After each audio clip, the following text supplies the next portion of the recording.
Что-нибудь случилось? Я от чего-то волновался. Правильно делал, я тоже волновался. Я вспомнил.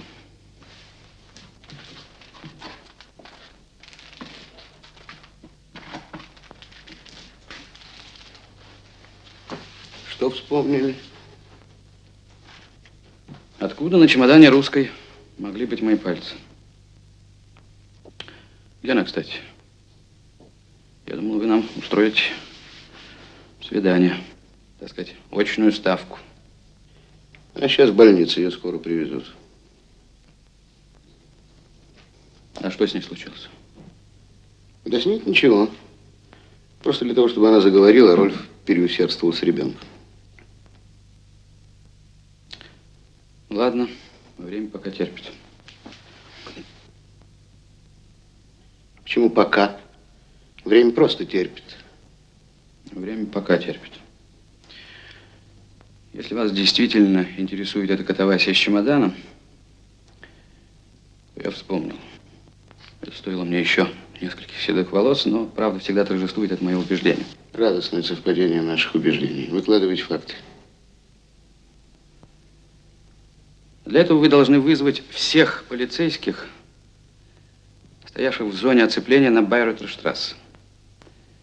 Я там остановился, и мне не позволяли проехать даже после предъявления удостоверения СД.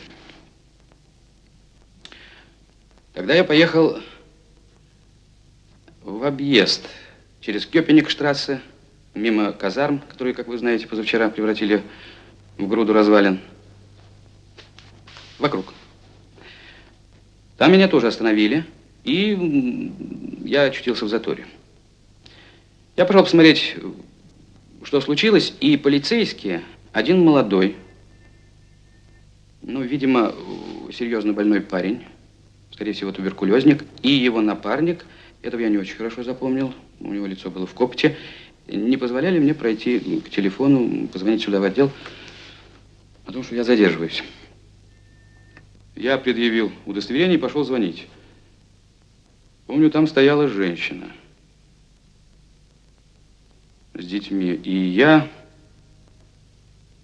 помог вынести из развалин детскую коляску. Потом я перенес какие-то вещи и какие-то чемоданы. Во всяком случае, за последние полгода других чемоданов я не касался.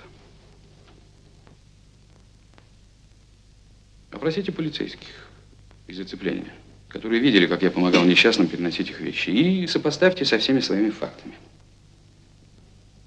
Если хоть одно из моих доказательств окажется ложью, то дайте мне пистолет с одним патроном. Иного выхода у меня нет. Ничем иным свое алиби я доказать не смогу.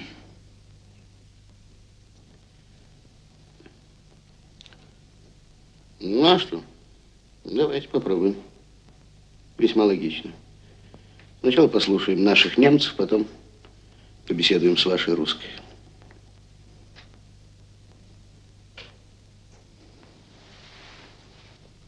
С нашей русской. Неужели вы и впрямь считаете меня русским резидентом? Послушайте, господин Мюллер, я в разведке не первый год. Вряд ли бы я, будь я русским резидентом, стал бы возиться с рацией. Это с моим-то опытом работы в СД. Ну, хорошо, хорошо. Не надо меня хватать за язык.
Вас кормили?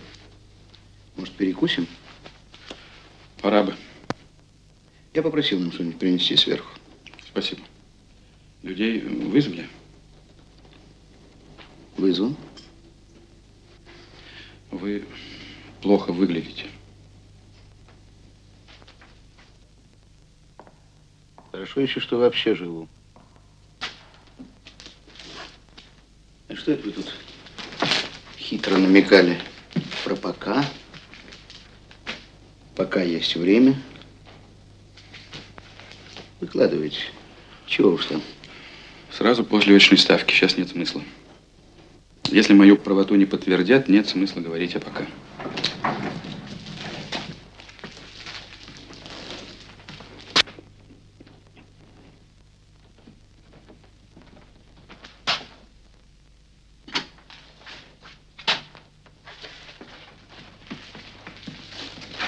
Пожалуйста. В такой тюрьме, да еще в подвале, я бы согласился поспать денек-другой. Туда бомбежек не слышно. Поспите еще. Спасибо.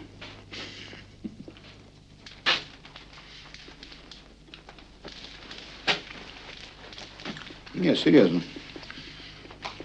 Мне нравится, как вы держитесь. Я тут беседовал с несколькими своими. Они раскисали. Выпить хотите? Нет, спасибо. Что, вообще не пьете?